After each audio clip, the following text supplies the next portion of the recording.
आयुष नहीं आया आज, कहीं गया हुआ है।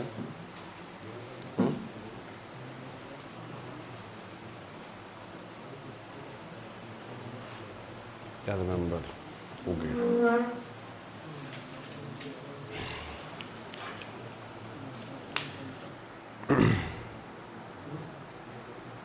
जब चैप्टर के मैप में जाएं, कितना पढ़ लिया पहले प्रॉपर पूरा चेक करो, उसके बाद आगे वाला देखते हैं ना।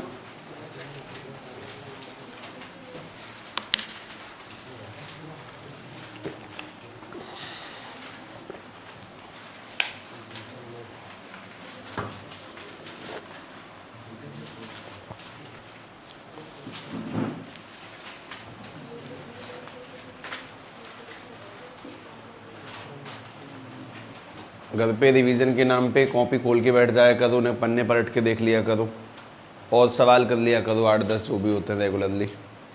मैंने पीडीएफ भेजी नहीं थी, हालांकि कहा मुझे ध्यान नहीं था। आप चेक किया कौन सा है अगला पॉइंट पुराने के हिसाब से? रिफ्लेक्शन। उससे पहले तुम्हें सवाल करने का सिस्टम समझ में आ गया? क्वेश्चंस में डायग्राम बना के पहले ही अंदाज़ा लगा लेना है कि आंसर क्या होगा और उसके बाद उसे सॉल्व करेंगे। रे डायग्राम पहली प्रायोरिटी है, डायग्राम बनने के बाद में ही तुम्हें आंसर निकालने सबको। डायग्राम बन जाएगा तो आंसर ऑटोमेटिकली सही हो जाता है उससे, इस वजह से। ठीक है। अपन लोग मुझे हैशटैग बोलो, रिफ्लेक्शन में 1 लिखा है कि 7-8 क्या लिखा है? हैं? कुछ भी नहीं, मतलब चैप्टर के मैप का सेकंड पेज। ठीक है, हैशटैग 1 दोबारा, रिफ्लेक्शन बेसिक्स। ठीक है, ध्यान से सेट करें, दोबारा आते हैं। रिफ्लेक्शन चैप्टर का आधा हिस्सा तुमने इससे पहले हफ्ते में किया, अब तुम अगले आधे हिस्से में एंट्री जब करोगे तब तुम्हें समझ में आएगा। बहुत टाइम टेकिंग प्रोसेस है ना, ऐसा हल्का फुल्का खेल नहीं है।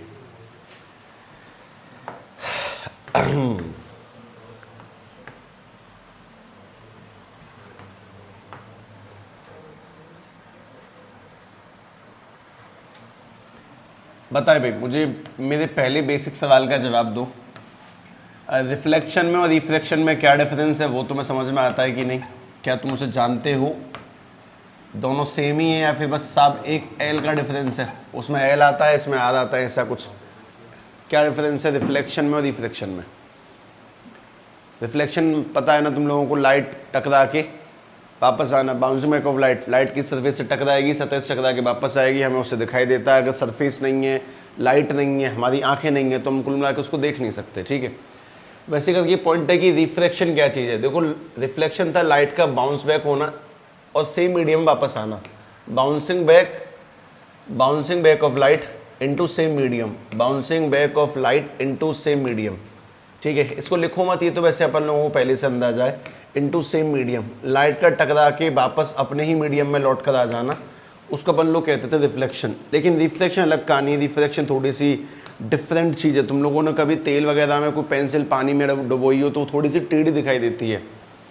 कभी गर्मियों में ना सफ़र करना आगे गाड़ी में बैठकर, बस वगैरह में, फिर गाड़ी में आगे बैठकर, तुम्हें लगेगा कि थोड़ी सी डिस्टेंस पर ना सड़क पे क्या फैला हुआ है? पानी। अगर गर्मी में गौर नहीं किया तो गौर करना, कभी जब ट्रैवल करोगे तुम्हें लगे सड़क पे अब 50-100 मीटर दूर पानी फैला हुआ है, जहाँ जाएंगे तो कुछ नहीं होता। ऐसा क्यों? इसको कहते हैं मिराज फॉर्मेशन। मिराज ये रेगिस्तानों में बहुत अच्छे से दिखाई देता है कि अगर कोई इंसान यहाँ पे है तो उसको यहाँ से दिखेगा वहाँ पे पानी सा है, कुछ झिलमिला रहा है पानी की तरह, और जब वहाँ पहुँचेगा तो पानी दिखता ही नहीं है। ये रियलिटी में काम करता है। सड़क पे ट्राई कर लेना कभी 10-11-12 बजे इसी दोपहरी के टाइम पे, अगर बाइक से आ जा रहे हो या फिर बस में बैठे हो, तुम्हें दिखेगा अपने आप ही। ऐसे बहुत सारे छोटे मोटे फिनोमेना। मैं तुम्हें एक सिंपल से फिनोमेना बताता हूँ, जैसे ये तो चलो फिर भी ठीक है। तुम लोगों ने एक शब्द सुना ऑप्टिकल फाइबर केबल? नहीं सुना? Optical fibre cable fastest internet transmission के लिए इस्तेमाल की जाने वाली केबल हैं, जो कि समुद्रों में पड़ी हुई हैं। समुद्र में यहाँ से लेके कैलिफोर्निया तक और सिलिकॉन वैली तक जो पूरा यूट्यूब चलता है ना, वो मतलब जितना भी इंटरनेट है सब उसी से है। अपने जो टावर हैं, टावरों की केबल कनेक्ट है, केबल में कनेक्ट यहाँ से हेडक्वार्टर तक कनेक्ट है, जहाँ पे यूट्यूब के हेडक्वार्टर्स हैं जिनमें डाटा स्टोर हुआ पड़ा है। ठीक है, तो हमारी सिम कार्ड टावर से इन्फॉर्मेशन देती है, वहाँ से फिर उधर जाता है, वहाँ पे कन्वर्ट होने के बाद में वो सिग्नल को दोबारा भेजता है। ये सारा काम माइक्रो सेकंडों में हो जाता है, इतनी स्पीड से ट्रैवल करते हैं वो। ऑप्टिकल फाइबर केबल भी इसी लाइट वाले चैप्टर पे बेस है। अगर वो नहीं हो तुम इंटरनेट स्पीड नहीं बढ़ा सकते, चलेगा ही नहीं। ये जितना भी तुम लोग डाटा वीडियो सफरिंग करते हो, जो भी इंटरनेट एक्सेस होता है वो सब उसी की हेल्प से है। मतलब बहुत काम का फिनोमेना। नॉलेज गेन करेंगे तब समझ में आएगा कि यार ब्रिलियंट टॉपिक है। जितने भी सुपर कंप्यूटर वगैरह के बारे में सुना है, तुमने बस नाम सुना है सुपर कंप्यूटर का, तुमने उसकी कभी साइज़ नहीं देखा होगा, तुमने कभी ये नहीं समझा होगा वो काम क्या कर सकता है। ठीक है, तो मैं तो बताता हूँ। पहली बात ये कि अपन लोग रिफ्लेक्शन स्टार्ट करते हैं, सारे के सारे पॉइंट उससे कनेक्ट होते हैं। अपन लोग शायद क्लास 10th के लेवल में वो सुपर कंप्यूटर और ऑप्टिकल फाइबर केबल्स के बारे में नहीं पढ़ रहे होंगे, मिराज नहीं पढ़ रहे होंगे, लेकिन बहुत सारे छोटे मोटे फिनोमेना पढ़ोगे तुम लोग। जैसे कि गाड़ियों की हेडलाइट नहीं बैकलाइट कलर कैसा होता है उसका, रेड। टावरों के सबसे ऊपर कौन सा कलर जलता है रात को, लाल कलर का। किसी भी डेंजर के साइन को तुम्हें अगर रिप्रेजेंट करना तो वो रेड। उसके साथ साथ तुमने वो लेज़र लाइट देखी है, वो 2 कलर में आती है अक्सर, रेड में ही और ग्रीन में, लेकिन रेड पहली प्रायोरिटी। ठीक है, ये सब कुछ रेड ही क्यों है? हमारा जब बारिश के टाइम पे धूप निकलती है तो रेनबो क्यों बनता है, उसके पीछे की साइंस क्या है? आसमान नीला ही क्यों है? आसमान कलर ब्लू है, उसके पीछे की साइंस है। अब बताओ, अगर मैं तुमसे पूछता हूं तुम जवाब दे देना, आसमान कलर कैसा है? ब्लू। तो रात को ब्लू क्यों नहीं है फिर? वो आसमान का कोई कलर नहीं है। स्काई में दिखता ब्लू है लेकिन उसका कोई कलर नहीं है, वो ट्रांसपेरेंट है, हवा का कोई रंग थोड़ी होता है। वो दिख जाता है अपन लोगों को ब्लू, और वो भी कब दिखता है? सिर्फ और सिर्फ दिन में दिखेगा। अगर तुमने कभी भी एज्यूम किया हो, कभी कहीं पे देख लिया हो गलती से, तो पृथ्वी की सैटेलाइट वाली जो इमेज होती है, जहाँ पे आधे साइड में दिन और आधे साइड में रात होती है, तो एक साइड तो उसकी ब्लू दिखती है लेकिन एक साइड उसकी बिल्कुल डार्क ब्लैक दिखती है। बिल्कुल पता ही नहीं पड़ेगा। अगर सारी लाइटें बंद कर दी जाए तो तुम्हें अंधेरा ही अंधेरा दिखाई देगा। मतलब कि रिफ्लेक्शन नाम का जो तुमने टॉपिक पढ़ा वो अपनी जगह एकदम ठीक है, लेकिन जब तुम रिफ्लेक्शन पढ़ोगे तब वो तुम्हें ज़्यादा रियलिटी से लिंक करेगा, ज़्यादा टॉपिकों से लिंक करेगा। और सबसे मेन बात है कि ये वाला जो लाइट वाला चैप्टर है तुम्हारे फिजिक्स के अगले चैप्टर से कनेक्ट हो जाएगा। उसका नाम है human I and colourful world, कि इस दुनिया में कैसे कैसे करके आँख काम करती है, कैसे कितने सारे फिनोमेना जो काम करते हैं, वो इसके बाद कनेक्ट होगा। तो ये इसलिए इंपॉर्टेंट है क्योंकि तुम्हारी आगे कनेक्टिविटी बैठाता है। ठीक है, ध्यान से देखना। सबसे पहली काम की चीज़ रिफ्लेक्शन। रिफ्लेक्शन में most important point the travelling of light. ध्यान से लेके उसका सेट करते हैं। The travelling of light from one medium to another medium. Travelling of light from one medium to another medium, from one medium to another medium, one medium to another medium. जब light एक medium से दूसरे medium में जाती है is called reflection. From one medium to another medium is called reflection. Light का एक medium से दूसरे मीडियम में जाना, जबकि वहां पे था लाइट का टकरा के वापस आना है। इसको समझते हैं, ध्यान से देखना। ठीक है, इसका अंडरस्टैंडिंग प्रॉपर बहुत इंपॉर्टेंट है। ठीक है, सभी लोग वो पहले देखें, उसके बाद तुम्हें बहुत सारी बातें ऑटोमेटिकली समझ में आएंगी। जैसे मान लो ये पानी का सरफेस है, पानी के ऊपर यहाँ पे लगी हुई है एयर और नीचे अपने पास में है वाटर। ये 2 मीडियम लगा दिए गए। ठीक है, अब इसमें कोई सूरज की किरण लाइट आती है, और लाइट आने के बाद में टकरा के वापस नहीं जाएगी, वो टकरा के चली जाएगी नीचे। तो रिफ्लेक्शन में डिफरेंस समझो। रिफ्लेक्शन ये होता है कि अगर अपने पास सरफेस है, लाइट आएगी तो टकरा के कहाँ पे चली जाएगी? वापस।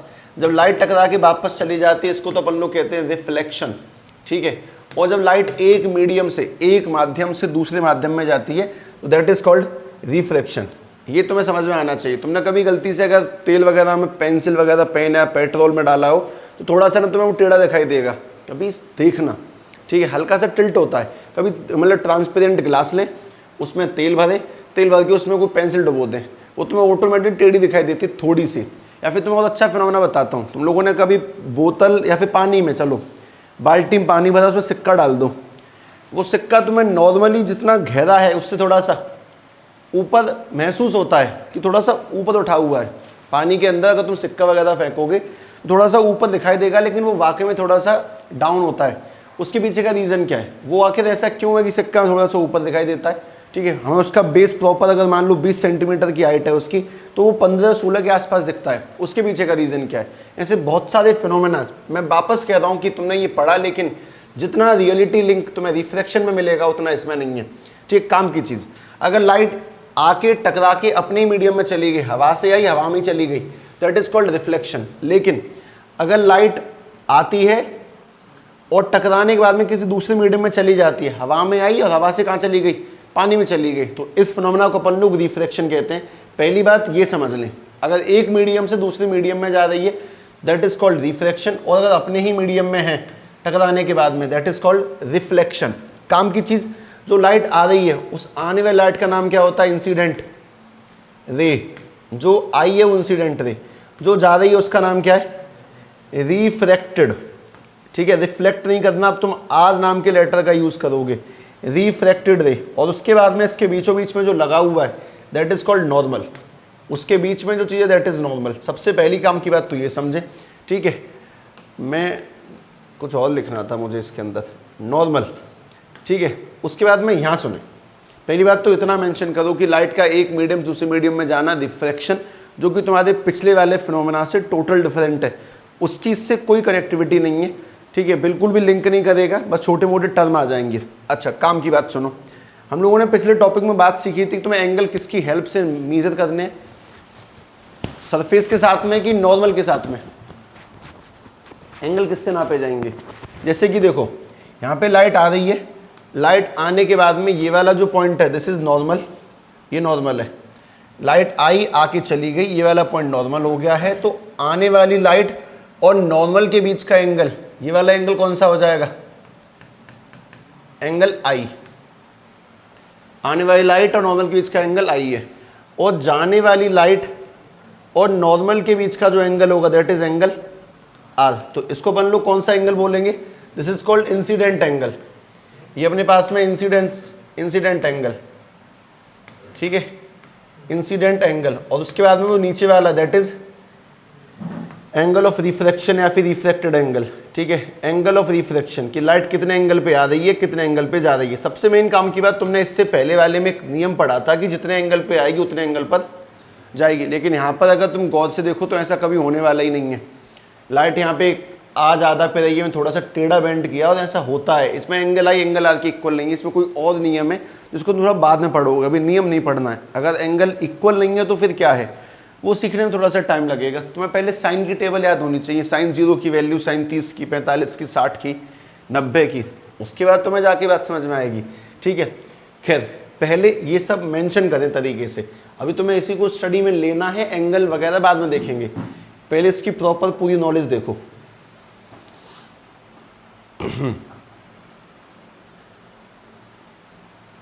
एयर नहीं, एयर वाटर। ठीक है,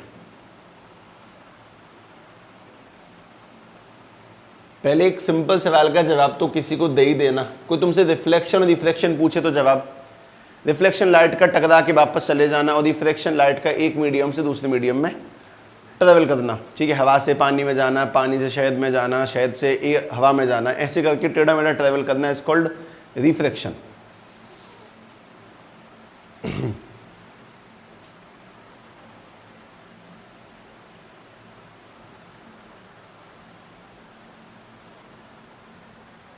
हटाऊं से लिख लिया हो तो ठीक है। काम की बात सुने, अभी इसी में चलना है ना, #1 में चलना है। #1 में मोस्ट इंपोर्टेंट पॉइंट हम लोगों ने जो जस्ट अभी #1 लिखा, अब उसी के अंदर 1 में ए वाला पॉइंट बनाओ हैं। तुम्हें ऐसे कोई 3-4 पॉइंट लिखने, उससे तुम्हें कुछ छोटी मोटी बातें समझ में आएंगी और बहुत इंपॉर्टेंट है वो तुम्हारे लिए। ठीक है, पहला फिनोमेना तो ये कि रिफ्लेक्शन है क्या चीज़। अब ये समझना कि अगर मान लो अपने पास में ये हो गया एक पॉइंट, दूसरा अपने पास में ये हो गई एक लाइन। ठीक है, एक मिनट,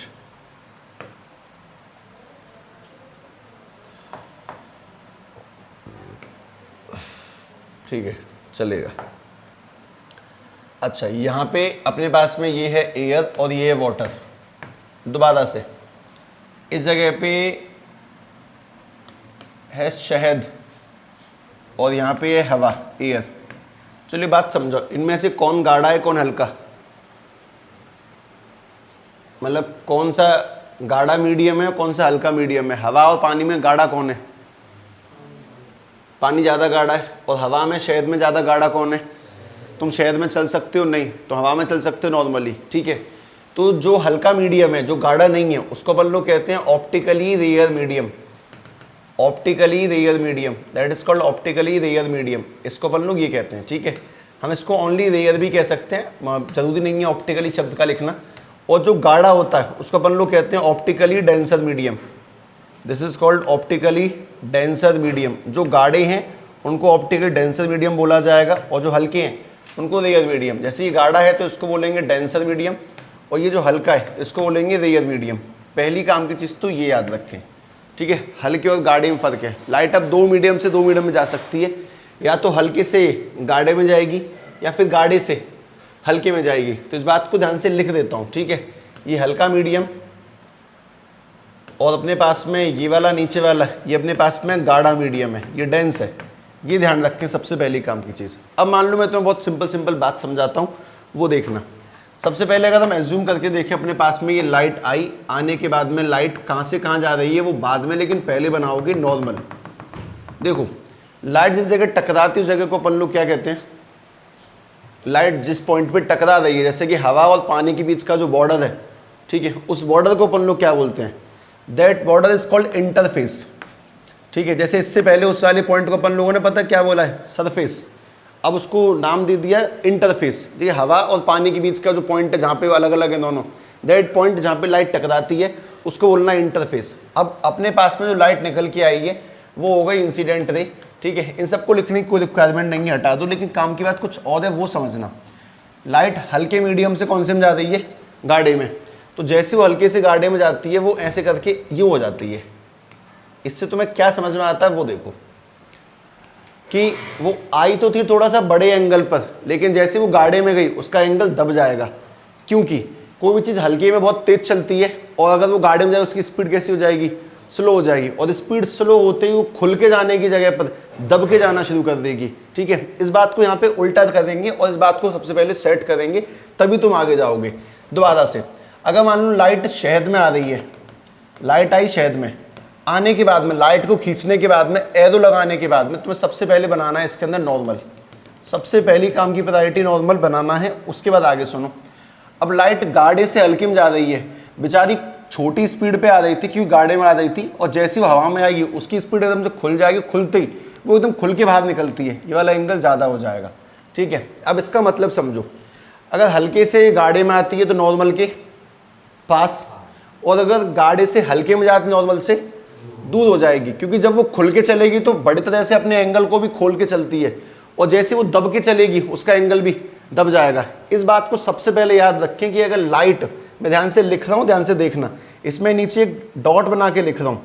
अगर लाइट रेयर मीडियम से डेंसर मीडियम में जाती है, अगर लाइट रेयर मीडियम से डेंसर मीडियम में गई है, रेयर से डेंसर में, तो नॉर्मल के पास आ जाएगी। नॉर्मल के पास आएगी, यानी कि ये जो अपने पास में बीच वाला नॉर्मल है इसके पास दब के चलेगी। और अगर लाइट डेंसर से रेयर में गई है, अगर लाइट डेंसर से रेयर में जा रही है, गाढ़े से हल्के में जा रही है, तो वो नॉर्मल से दूर हो जाएगी। मतलब वो खुल के चलेगी और उसका जो एंगल है वो नॉर्मल से बढ़ जाएगा, वो डिस्टेंस पे होकर चलेगी, तो नॉर्मल से दूर हो जाएगी। अब को तुमसे पूछे इसके पीछे का रीज़न क्या, तो रीज़न क्या लगाओगे? Change in speed. जब वो गाढ़े में चलती है उसकी स्पीड कम होती है, और अगर वो हल्के में खुले मैदान में चलेगी तो उसकी स्पीड ज़्यादा होगी, और अगर वो दबे हुए मैदान में चलेगी तो उसकी स्पीड कम होगी। तो इसके पीछे का रीज़न क्या है? नॉर्मल के पास आने का रीज़न और नॉर्मल के दूर जाने के पीछे का रीज़न। इसके रीज़न है चेंज इन स्पीड। इसका रीज़न है चेंज इन स्पीड। ये बात तुम्हें अपने दिमाग से लॉजिकली सोचनी पड़ेगी कि लाइट की स्पीड कौन से मीडियम में ज़्यादा होगी, हल्के में कि गाढ़े में? कौन से में खुल के चलेगी? वो हल्के मीडियम में। और गाढ़े मीडियम में वो स्लो चलती है। जब वो स्लो चलेगी तो उसकी स्पीड दब जाएगी, स्पीड दबते उसका एंगल भी कम हो जाएगा, और अगर स्पीड बढ़ जाएगी तो उसका एंगल ज़्यादा हो जाएगा। कुल मिला के मेन बात ये है कि चाहे एंगल कम हो या फिर ज़्यादा हो, एंगल बराबर तो कभी भी नहीं होना, ठीक है। तो इसमें तुम्हारा #1 में बी पॉइंट भी लिखो। बी पॉइंट ये कि angle I is not equal to angle R in refraction. ये तो फिक्स ही है, या तो एंगल ज़्यादा होगा या कम होगा, लेकिन वो बराबर नहीं होगा, ठीक है। अपन लोगों ने रिफ्लेक्शन में जो पढ़ा वो यहाँ पे गलत है, लेकिन यहाँ पर भी कोई नियम है उसको फॉलो करेंगे पहले ये वाली कहानी सभी लोग समझे ध्यान से। लाइट कौन से मीडियम से कौन से में जाएगी, तो नॉर्मल के पास आनी है, और कौन से कौन से में जाएगी, नॉर्मल से दूर जानी है। पहला काम का पॉइंट ये, ठीक है, ध्यान रखना।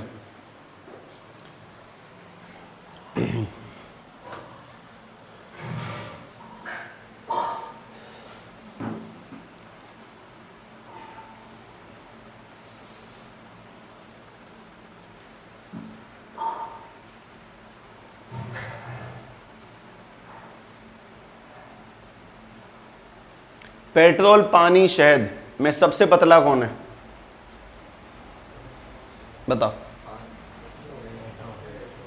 पेट्रोल की डेंसिटी देखी तुमने कभी स्टेशनों पे लिखी, पंपों पे लिखी हुई? पानी की डेंसिटी भी छोड़, नॉर्मली बता दो। पेट्रोल, पानी, शहद में ज़्यादा पतला कौन है, सबसे ज़्यादा पतला कौन है, उससे गाढ़ा, सबसे गाढ़ा। सबसे गाढ़ा तो फिक्स शहद है। पेट्रोल, पानी बताओ कौन पतला है? पेट्रोल सबसे पतली है, और उससे ज़्यादा गाढ़ा कौन है, पानी, और सबसे ज़्यादा गाढ़ा कौन है, शहद। मैं तुम्हें उसमें काम देता हूँ, अभी करके दिखाना, ठीक है, समझना। अच्छा, पेट्रोल और पानी मिक्स हो जाते हैं क्या? मिक्स, अगर पेट्रोल को पानी डाला तो क्या होगा, वो ऊपर तैरने लगेगा। कौन? पानी ऊपर आएगा कि पेट्रोल? पेट्रोल ऊपर तैरेगी। किसके ऊपर, मतलब जैसे कि मान लिया अगर पेट्रोल के ऊपर पानी डाला तो पानी ऊपर है, पेट्रोल नीचे रहता, पानी ऊपर आ जाएगा। एक मिनट,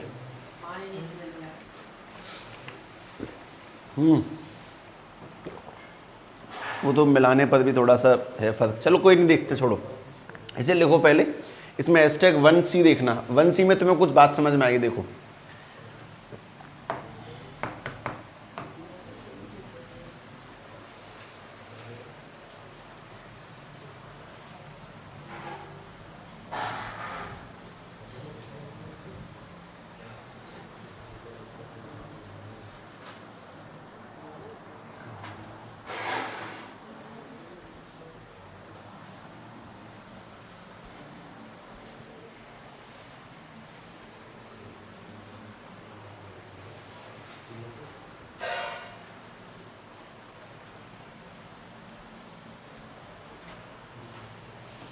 इस बात को अच्छे से दिमाग में सेट कर लेना। अगर हल्के मीडियम में जाएंगे तो स्पीड बढ़ेगी और एंगल भी बढ़ेगा। अगर गाड़ी मीडियम में जाएंगे तो स्पीड घटेगी और एंगल भी घटेगा।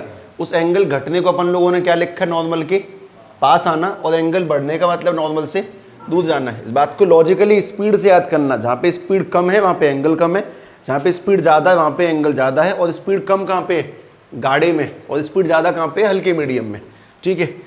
पॉइंट नंबर C देखना है। इसमें मैं तुम्हें एक सिंपल सा टारगेट देता हूँ कि तुम्हें लाइट को ट्रेस करना है। पहला मैं करूँगा C में, उसके बाद तुम्हें अगला करना है। देखो #1 C वाला पॉइंट। C वाला पॉइंट है कि तुम्हारे पास में 3 मीडियम है, ठीक है, ये तीनों के इंटरफेस हैं। अपन लोगों ने यहाँ पे लगा रखा है पानी, यहाँ पे लगा रखा है पेट्रोल, और उस जगह पे नीचे है शहद, हनी। तुम्हें इसमें लाइट को ट्रेस करना है कि मान लो एक लाइट है जो ऊपर से आ रही है, इसको नीचे से निकाल के दिखाओ कैसे निकलेगी, ठीक है। ये इसके नॉर्मल को बना दिया। तुम बताओ अगर पेट्रोल से, मतलब पानी से पेट्रोल में जा रही है, इनमें गाढ़ा कौन है? पानी से पेट्रोल में पहुंचे। अगर पानी से पेट्रोल में हल्के में जाएंगे तो एंगल बढ़ाना है, यानी कि वाला अपने पास एंगल मान लो आई है, इसका एंगल थोड़ा सा यहाँ से थोड़ा सा इंक्रीज कर दो, ठीक है, ये एंगल बढ़ा दो हल्का सा। ये वाला एंगल, पहले वाले एंगल थोड़ा सा इंक्रीज कर। लाइट एकदम सीधी नहीं होनी चाहिए, या सीधी तो ये होती है इसकी, सीधी नहीं है, मैंने एंगल थोड़ा सा बढ़ा दिया।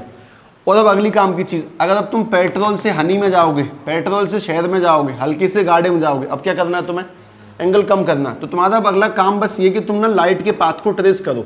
जैसे ये वाला एंगल आई है, ये वाला एंगल R हो गया, उसके बाद में अब दो R हो जाएंगे, तो इसको R1 नाम दे दिया और इस वाले को R2 नाम दे दिया। भले नाम मत लिखना, तुम बस ये समझो, गाढ़े से हल्के में और हल्के से गाढ़े में तुम्हें लाइट के रास्ते को ऐसे ट्रेस करना है कि तुम समझ पा रहे हो कि नहीं, कहाँ पे दूर भेजना, कहाँ पे पास लेना, जिससे कि तुम्हारा पुराना कंसेप्ट जो मैं तुम बता रहा हूँ अभी कि rare to denser, denser to rare, वो तुम्हारे दिमाग में पहले सेट हो जाए। उसके बाद तुम अगला पॉइंट पढ़ोगे जब तुम्हें सारी बात समझ में आ जाएगी। लेकिन एक मेन चीज़, कोई तुमसे अगर पूछे कि ऐसा क्यों होता है कि लाइट पास और दूर जाती है, उसका रीज़न क्या देना तुम्हें एक शब्द में? Change in speed of light. Light की स्पीड बदलती है, इसीलिए गाड़ी में उसकी स्पीड कम हो जाती है तो एंगल भी कम होगा, और हल्के में उसकी स्पीड ज़्यादा हो जाएगी तो एंगल भी ज़्यादा होगा। बस ये याद रखें कि स्पीड उसका आंसर है, ठीक है, मैं तुम्हें कुछ काम देता हूं ना, करके देखो पहले। तुम्हारे पास में ये है, ये एयर है, उसके बाद में यहाँ पे बीच में हनी है, और उसके बाद में यहाँ पे वाटर है। ठीक है, बनाओ। लाइट अगर यहाँ से आ रही है तो पहले कहाँ से कहाँ भेजोगे, अपने आप परफेक्ट ट्रेस करो, उससे तुम्हें बात समझ में आ जाएगी। तो अपने मन से हल्की सी बातें कर लोगे कि रेयर टू डेंसर है, डेंसर टू रेयर है, पास है दूर, तो पहला पॉइंट सेट हो जाएगा उससे। लेकिन एक बात ये फिक्स हो ही जाएगी, रिफ्लेक्शन और रिफ्रैक्शन कहानी ही डिफरेंट है। रिफ्लेक्शन टकरा के वापस आना, और रिफ्रैक्शन आर पार हो जाना, लाइट का एक मीडियम से दूसरे में चले जाना।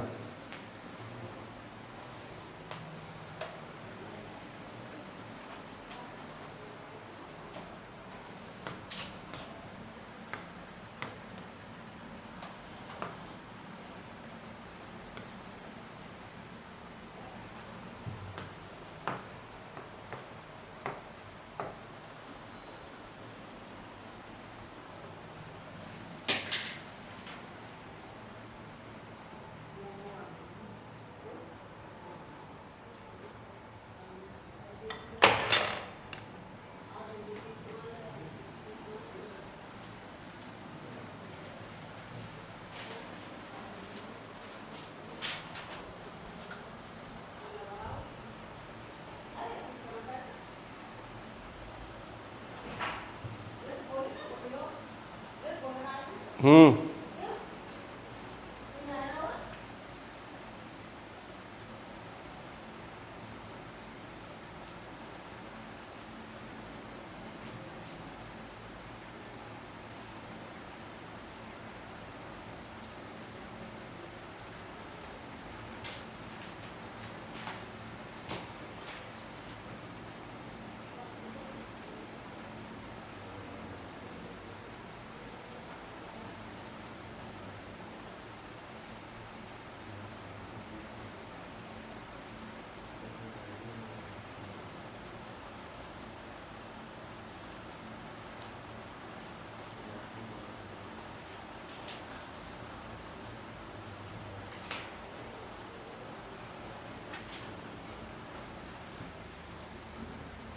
ठीक है, पहला वाला ट्रेस करो। एयर से अगर हनी में जाएंगे तो छोटा एंगल लेने की नॉर्मल के पास ऐसे करके, फिर तुम्हें जहाँ पे ये टच करेगी उस पॉइंट पे दोबारा बनाना एक और नॉर्मल। और जैसे तुम हनी से वाटर में जाओगे, गाढ़े से हल्के में जाओगे, तो वापस से एंगल थोड़ा सा इंक्रीज कर देना है। तो ऐसे करके लाइट बेंड होके निकल के आएगी। ठीक है ना, अगला ट्राई करके देखो।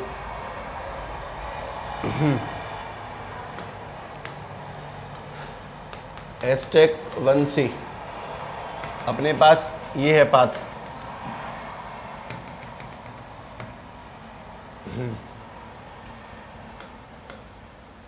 एयर, वाटर, पेट्रोल और हनी।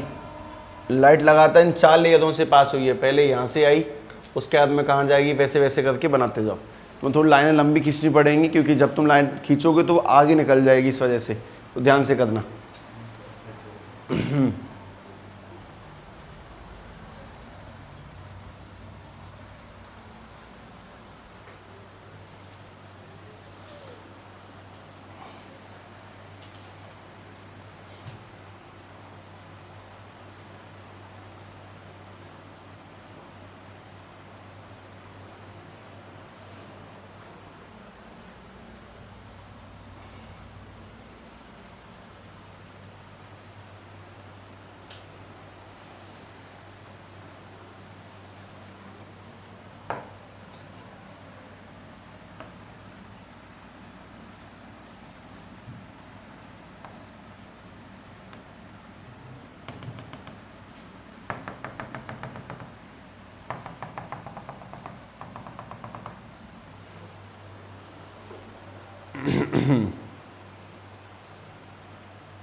हाँ भाई, पहले वाले में एंगल कम की ज़्यादा, कम, तो ये क्लोज आएगा।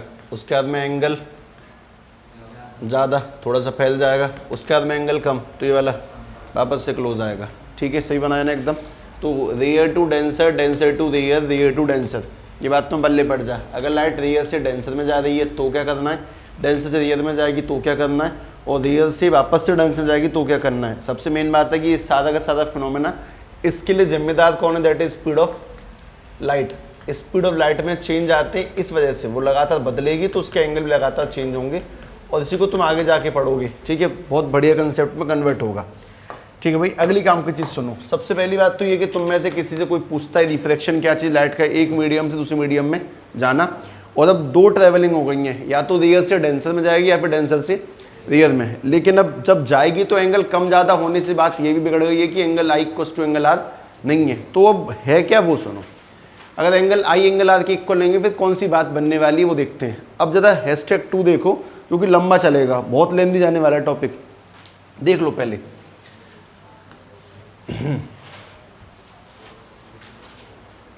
क्या लिखा है, #2 बताओ, मतलब अगला पॉइंट रिफ्रैक्शन से बाद में, लॉज ऑफ रिफ्रैक्शन। और उसमें कहीं लिखा है नीचे रिफ्रैक्टिव इंडेक्स, उसी के नीचे लिखा है कि अगले पॉइंट पे लिखा है, अगले पॉइंट पे है। ठीक है, देखो अपने पास में सेकंड पॉइंट है लॉज ऑफ रिफ्रैक्शन। ठीक है, सभी लोगों को सबसे पहली बात लॉज ऑफ रिफ्लेक्शन तो पता है ना।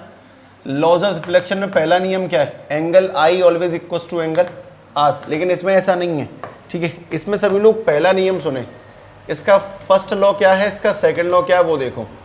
तुम लोगों को इसका सेकंड लॉ पढ़ाने से पहले, ठीक है, एक काम करके आए कि जो तुम लोगों ने इससे पहले लिख रखा फर्स्ट लॉ और second law, laws of reflection में लिखा है स्टार्टिंग में, वो दोनों रीड कर जाओ पहले जाके, उनका क्या मतलब पहले उन्हें पढ़ लो, उसके बाद देखना ध्यान से, तो थोड़ा डिफरेंस आएगा, समझ में आ जाएगा। ठीक है, पहले उनके दोनों नियम पढ़ो।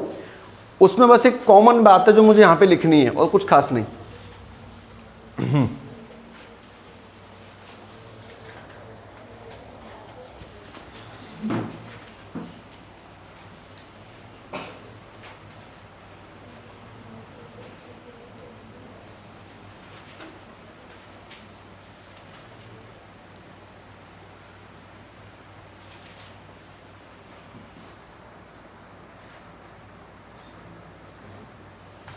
बताओ उसका सेकंड लॉ क्या लिखा था कि incident ray, reflected ray, normal, सभी के सभी एक ही सब जगह पे लाई करेंगे। इसमें भी सेम टू सेम वही है, इंसिडेंट रे, उसके बाद में normal and reflected ray, and reflected ray all lie at the same interface, all lie at the reflected ray, all lie at the same interface, all lie at the same interface. तो ये वाली कहानी तो यहाँ पे खत्म की, इसमें कोई लोड नहीं है अपने ऊपर इस वजह से। ठीक है, आसान सी बात है, लेकिन ऊपर वाले पॉइंट को सुनना समझना बहुत टाइम टेकिंग प्रोसेस है।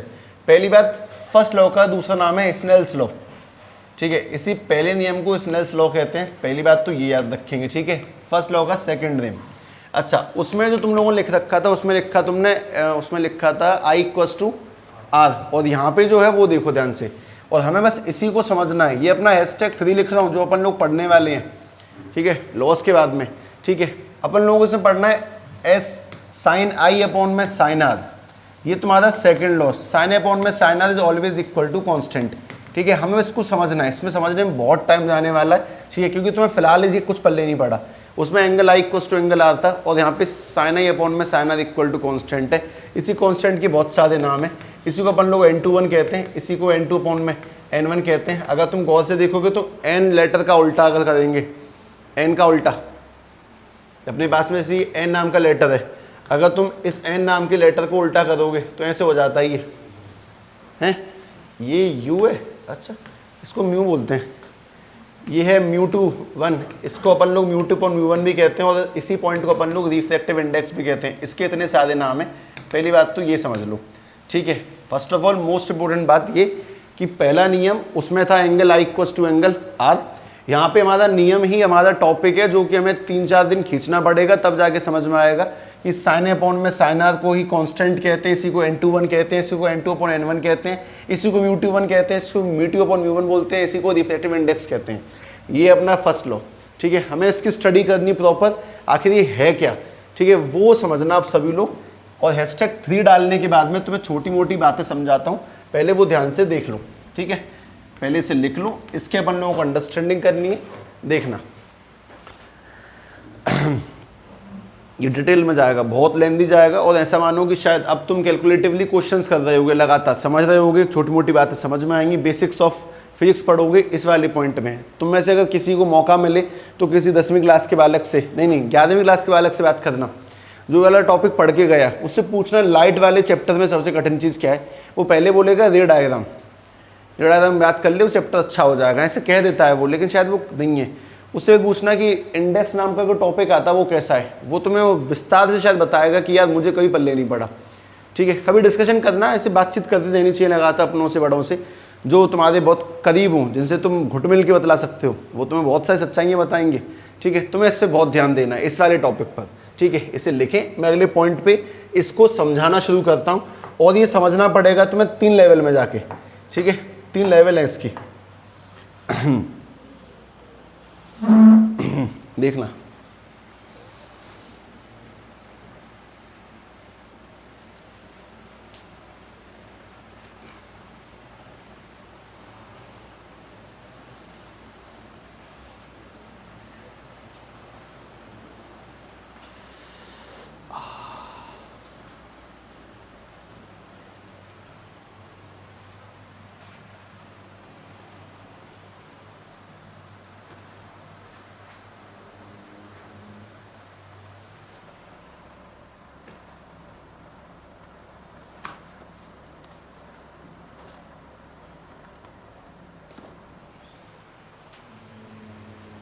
हो गया वाला, ठीक है। लिखें #3 टॉपिक का नाम है रिफ्रैक्टिव इंडेक्स। आखिर हम इससे क्या पढ़ने वाले हैं वो सुन लो पहले, ठीक है। रिफ्रैक्टिव इंडेक्स किस लेटर से दिखाते हैं वो मैं तुम्हें बताया, n/1 μ/1 एक ही बात है, n का उल्टा वो। इससे तुम 2 बातें पता लगाते हो।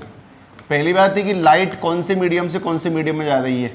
पहली बात ये कि लाइट कौन से कौन से मीडियम में जा रही है, किस मीडियम से किस में जा रही है, किस मीडियम से किस में जा रही है, ठीक है। सबसे पहली बात तुम इसे देखकर ये पता लगाओगे किस में जा रही है, ठीक है। पहली काम की बात तो ये तुम्हें इससे समझ में आ जाएगी देखकर ही। उसके बाद में दूसरा जो काम का पॉइंट है वो ये कितने एंगल पे जा रही है, ठीक है। कितने एंगल पे जा रही है, कितने एंगल पे जा रही है, कितने एंगल पे जा रही है, पे जा रही है। इसको मैं बहुत छोटे शब्दों में लिख सकता हूँ, वो छोटे शब्द भी सुन लें, ठीक है। सबसे पहला काम का शब्द कहाँ, और दूसरा काम का शब्द कितना। कहाँ जा रही है और कितना बेंड हो रही है, ठीक है। कितनी बेंडिंग है, कितना मुड़ रही है, ठीक है। 2 सवाल, वेयर एंड हाउ मच। कहाँ जाना है लाइट को और कितना जाना है लाइट को, कितने एंगल पे बेंड होना है, बस ये पता लगाना है अपन लोगों को इसे देखकर, ठीक है। इसको सभी लोग 3 पार्ट में डिवाइड करो कि तुम इस टॉपिक को 3 टाइप में पढ़ोगे, तब जाके तुम्हें ऑटोमेटिकली इसकी बढ़िया अंडरस्टैंडिंग हो ही जानी है। इसकी तीनों लेवल ध्यान से देखें। इसकी लेवल 1 के अंदर जो कि तुम अभी के भी पढ़ोगे, ठीक है, तुम्हें बहुत सारी बेसिक छोटी मोटी बातें समझ में आ जाएंगी। उसके बाद में लेवल 2 के तुम लोग पढ़ोगे एंगल्स, ठीक है, एंगल्स की अंडरस्टैंडिंग। और उसके लेवल 3 में तुम लोग पढ़ोगे types of refractive index. Level 3 में पढ़ना है types of refractive index, types of refractive index. ये तुम्हारे पास में 3 लेवल है, ठीक है। लेवल 2 में कुछ लिखा नहीं क्योंकि वो बहुत बेसिक है, वो तुम अभी के समझ में आ जाएगा। 3 लेवल्स में तुम्हें पूरा टॉपिक देखना है और तब जाके तुम्हें अंडरस्टैंडिंग होगी कि आखिर एंगल I = एंगल R कितना बढ़िया नियम था। sin/sin r टाइम टेकिंग है, यानी कि मैं तुम्हें एंगल्स की अंडरस्टैंडिंग अभी दूंगा भी नहीं। तुम लोगों को वैसे वैल्यू याद है कि sin 0 की वैल्यू, sin 30 की वैल्यू, पहली वैल्यू 0, उससे अगली वैल्यू कितनी है 1/2, उससे अगली 1/√2, उससे अगली √3/2, और sin 90 की वैल्यू कितनी है 1, पहली 0 आखिरी 1, ठीक है। याद करो, ये कम याद है इसका मतलब, ठीक है। सभी लोग लेवल 1 देखें।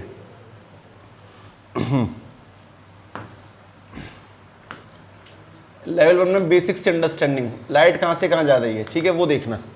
फर्स्ट ऑफ ऑल मान लो, ठीक है, मैंने तुम्हें एक सिंपल सीधा एग्जांपल दिया। एग्जांपल बहुत छोटा सा ये है कि अपने पास में ये एयर है और ये अपने पास में वाटर है। लाइट यहाँ हवा से आई है और पानी की ओर जा रही है एयर से वाटर में। तो इसको अपन लोग किस सिंबल से रिप्रेजेंट करते हैं वो देखो, इसको लिखा जाता है एन, एन या फिर म्यू, एक ही बात है एन। वो एयर से वाटर में जा रही है, उसको लिखा जाता है ऐसे डब्ल्यू ए। डब्ल्यू ए का मतलब एयर से वाटर। इसका उल्टा तीर पढ़ के देखो ऐसे करके, लाइट एयर से कहाँ जा रही है, वाटर में। तो पहले ये समझ में आए, अगर एन डब्ल्यू ए लिखा है तो लाइट कौन से मीडियम से कौन से में गई है पहले वो देख लो, ठीक है। दोबारा से अब मैं सिंपल यहाँ ये लिखता हूँ, यहाँ पे लिखा है लाइट एन ए बी, इसका मतलब लाइट कौन से मीडियम से कौन से में गई है, लाइट बी मीडियम से ए मीडियम में गई है, ठीक है, बी से ए में गई है, from B to A, from B to A. पहली बात ये समझना, अगर यहाँ पे लिखा है एन टू वन, इसका मतलब लाइट पहले मीडियम से दूसरे में गई है, यानी कि 1 से 2 जा रही है, फ्रॉम मीडियम 1 टू 2, वो दूसरे से 2 में गई है। दोबारा से अगर मैं इस एन की जगह पे हटा कर लिख देता हूँ ऐसे करके म्यू, ठीक है, म्यू एम एन, इसका मतलब लाइट कौन से मीडियम से कौन से में जा रही है, एन मीडियम से एम में जा रही है। लेकिन अभी तुम्हें इसमें ये नहीं पता कि कौन सा रेडियस है कौन सा डेंसर है। लेकिन पहली बात ये समझ में आ जाए कि अगर ऐसे लेटर लिखे हुए हैं तो उनका मतलब ये होता है, और इन लेटर को खोलना भी सीखो। अगर लिखा है डब्ल्यू ए तो पहले डब्ल्यू है तो यहाँ पे आ जाएगा एन डब्ल्यू और यहाँ पे आ जाएगा एन ए। इसको ऐसे ओपन करना आना चाहिए, बाद में कुछ इस्तेमाल होगा देख लेंगे।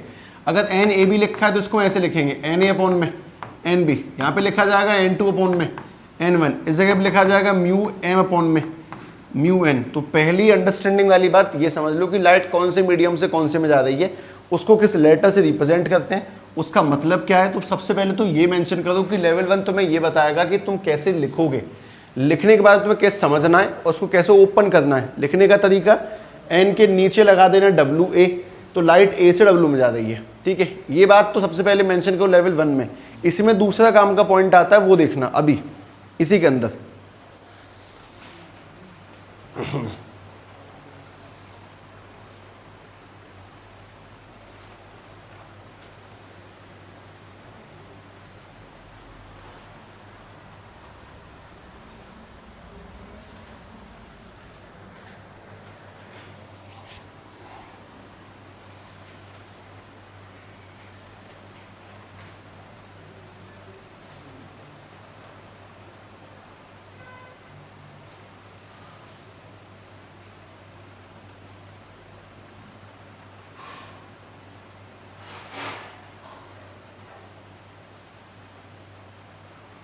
इसमें लेवल 2 थोड़ा सा मिलाता हूँ, हल्का सा मिक्स करता हूँ, थोड़ा सा बेहतरीन रहेगा।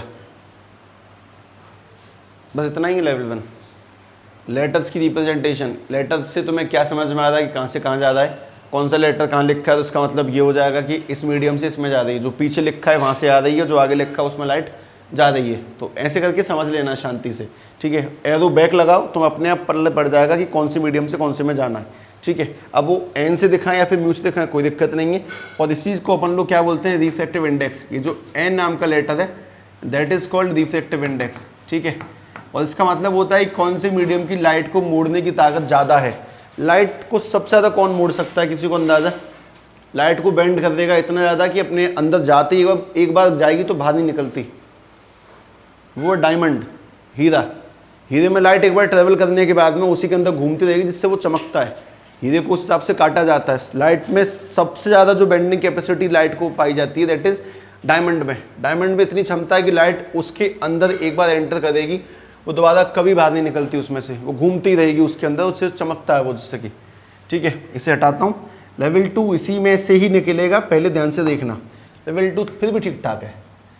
देखो सबसे पहली काम की चीज़ हम लोगों ने इसके अंदर सेट किया कि भैया देख ये वाला अपने पास में एयर और ये अपने पास में वाटर, ठीक है। दोबारा यहाँ पे एडजस्ट किया, ये वाला अपने पास में है हनी और यहाँ पे मैं नीचे सेट कर दिया इसके अंदर पेट्रोल, ठीक है। लाइट अगर यहाँ से यहाँ जा रही है तो सीधी सीधी बात है कि कैसे कैसे मुड़ेगी ये देख लो। अगर एयर से वाटर में जा रही है तो हल्की सी गाड़ी में जा रही है, स्पीड तेज़ से कम में जा रही है तो एंगल भी कम होगा। तो मैंने ये वाला एंगल भी कम कर लिया, स्पीड कम होगी एंगल भी कम। जबकि अगर यहाँ पे ध्यान से देखते हैं तो गाड़ी से हल्के में जा रही है, स्पीड कम से तेज में जा रही है तो ये एंगल जितना भी आएगा उससे ज़्यादा एंगल पे निकल जाएगी इस तरह से। पहली बात तो ये एडजस्ट कर लेते हैं, ठीक है। अब यहाँ पे पाने जो एंगल पाए जाएंगे वो मैं लिखता हूँ, मैं अपने मन से बना के लिख रहा हूँ कि ये वाला एंगल कितना, ये एंगल कितना, ठीक है। पहली बात ये, अगर मैं कहता हूँ ये वाला एंगल 45 है तो ये वाला एंगल कितना हो सकता है ये बताओ। 45 से ज़्यादा तो नहीं होगा। अगर लाइट रेयर से डेंसर में गई है तो एंगल अगर ऊपर वाला 45 से नीचे वाला कम ही होगा, तो ये वाला एंगल अपने पास में हो जाएगा 30, मान लिया है ऐसा, क्योंकि हमें इनकी वैल्यूज़ पता है इस वजह से। अच्छा, अगर यहाँ पे मैं कह देता हूँ ये वाला एंगल 30 है तो ये वाला एंगल 30 से तो ज़्यादा ही होगा, क्योंकि लाइट गाढ़े से हल्के में जा रही है, वो तो बढ़ना ही बढ़ना है। तो ये वाला एंगल अपने पास में निकल के आ जाएगा 60 डिग्री, मान लिया, ठीक है। अब तुमसे बस छोटी सी बात पूछता हूँ, तुम पहले मुझे ये बताओ इसमें लाइट कौन से मीडियम से कौन से में जा रही है, एयर से वाटर में। इसे कैसे लिखोगे, लेटर बोलो, एन, ए डब्ल्यू की डब्ल्यू ए, डब्ल्यू ए, वो एयर से वाटर में आई है, ठीक है। इक्वल टू लगा देता हूँ बाद में।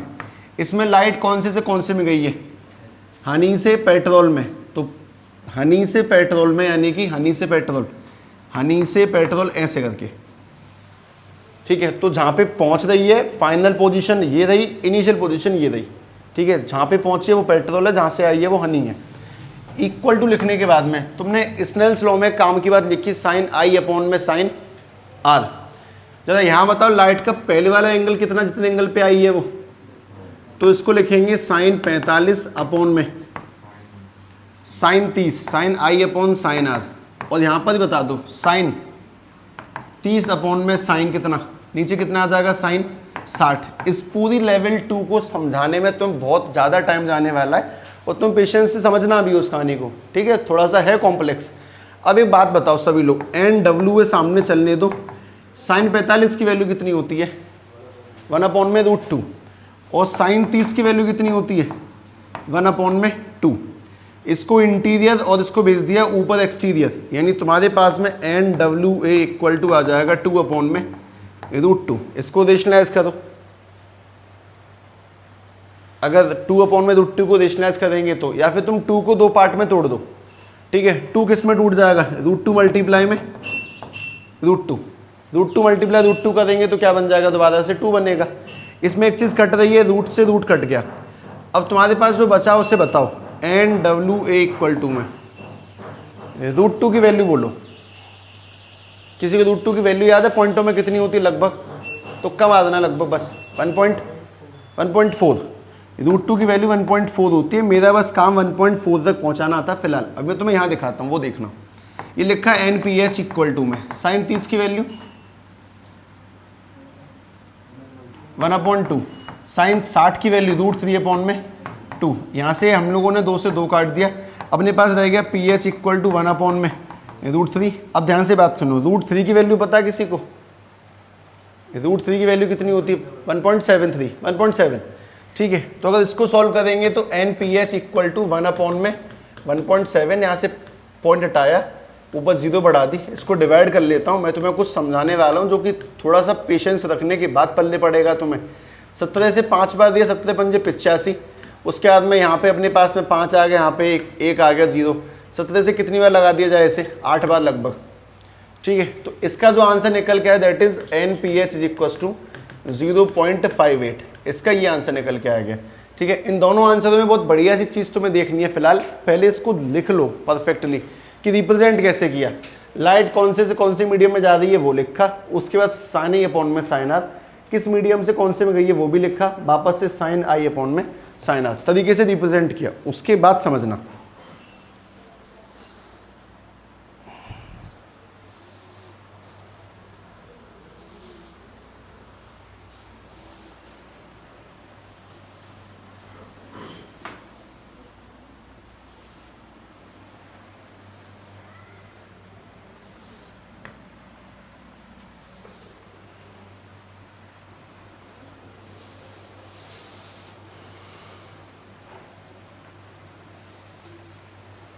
कोई इन आंसरों में कोई एक काम की बात ऑब्जर्व करे, दोनों आंसरों में अगर कर सकता है तो।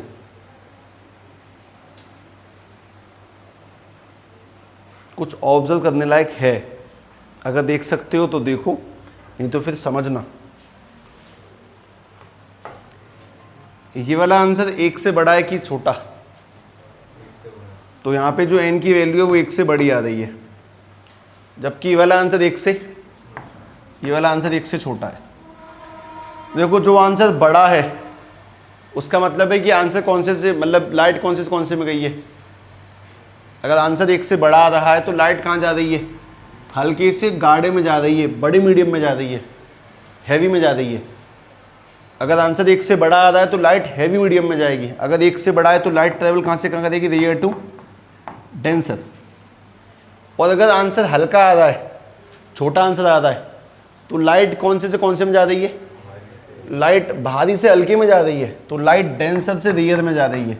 ठीक है, तुमने जब इतना सब कुछ सेट किया उसके बाद तुम्हारा परफेक्शन वाला काम शुरू होगा, क्योंकि ये सब तो बस दिखाया गया अभी तुम्हें इसकी तैयारी करवाई जाएगी कि तुम अगर लाइट 1 से बड़ा है तो लाइट कहाँ से कहाँ जा रही है वो देख लो, और अगर 1 से छोटा लाइट कहाँ से कहाँ जाएगी। सीधी बात है, अगर हैवी आंसर है तो हैवी मीडियम में जा रही है, और अगर हल्का आंसर है तो हल्की मीडियम में जा रही है। अगर छोटा आंसर है तो छोटे मीडियम में पहुंचेगी, और बड़ा आंसर तो बड़े मीडियम में पहुंचेगी। लॉजिकल बात, ठीक है। इसको ध्यान से पहले पूरा प्रॉपर एडजस्ट करें।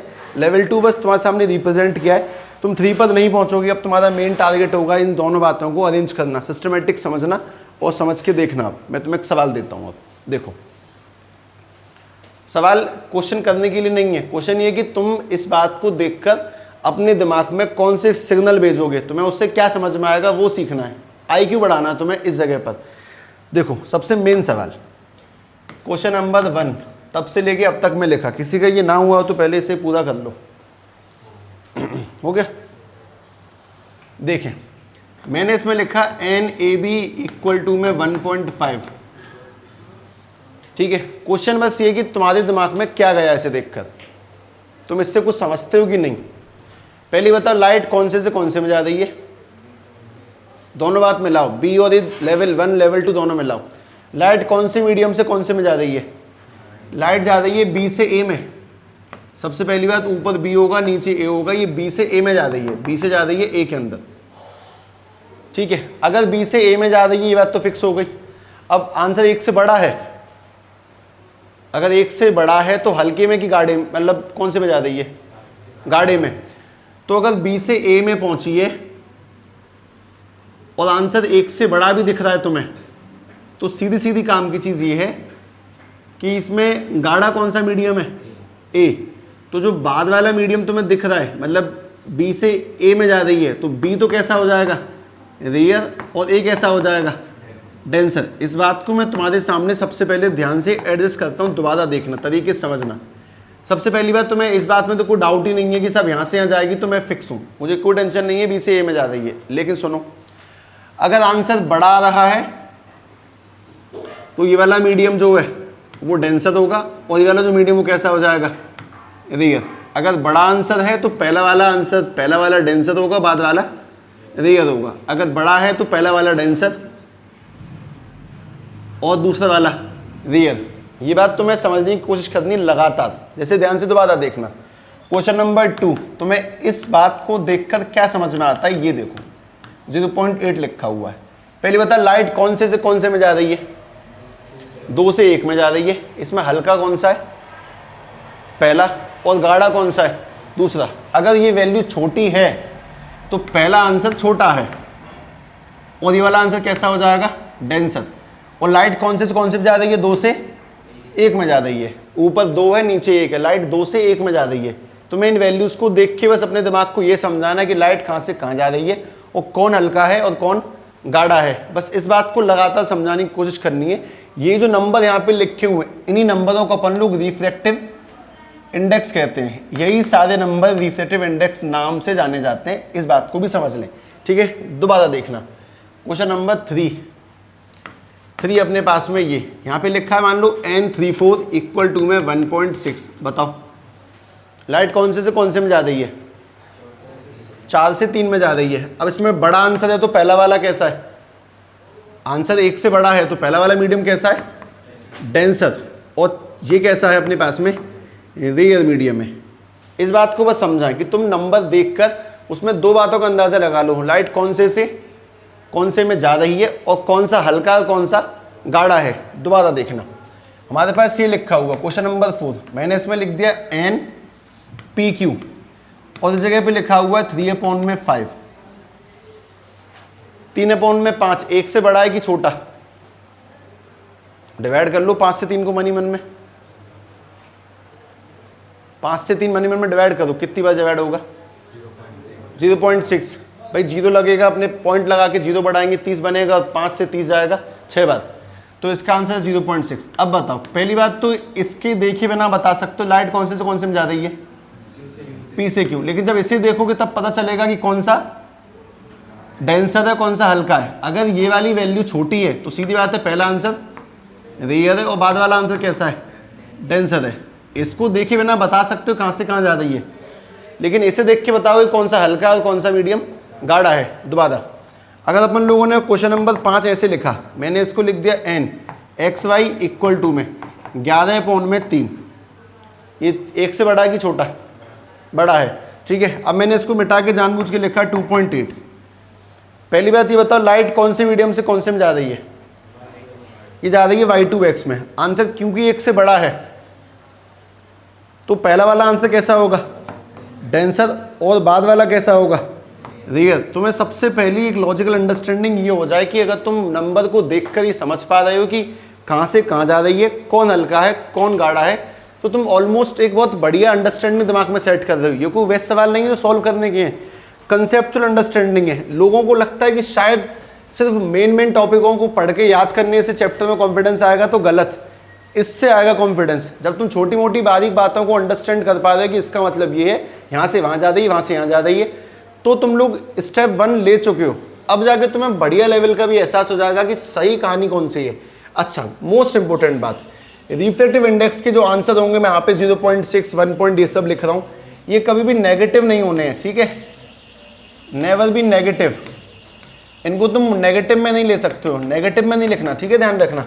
ये ऑलवेज पॉजिटिव वैल्यू आएंगी, कोई माइनस में 1.12 ये सब नहीं देगा, वो देता है तो गलत है, अपने आप समझ जाना। और सबसे ज़्यादा जो लाइट मुड़ाने की कैपेसिटी है वो किस में पाई जाती है, डायमंड में। अब यहाँ पे जो 2.8 लिखा है वो 2.8 देंगे, हाईएस्ट वैल्यू रिफ्रैक्टिव इंडेक्स की 2.4 हो सकती है, उससे ऊपर नहीं हो सकती है। डायमंड की 2.4 है, तुम गूगल पे सर्च करोगे तो 2.45 आएगा आंसर, 2.45 या फिर 2.5, लेकिन ठीक है कोई नहीं। तो बुक के कौन 2.45 है, 4 ही है, तो यही ठीक है।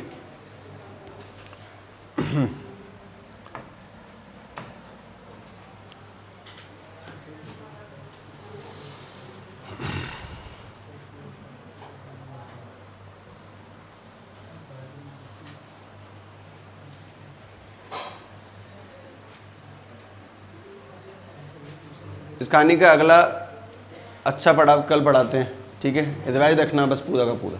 ओके, इसे ऑफ कर दिया सर।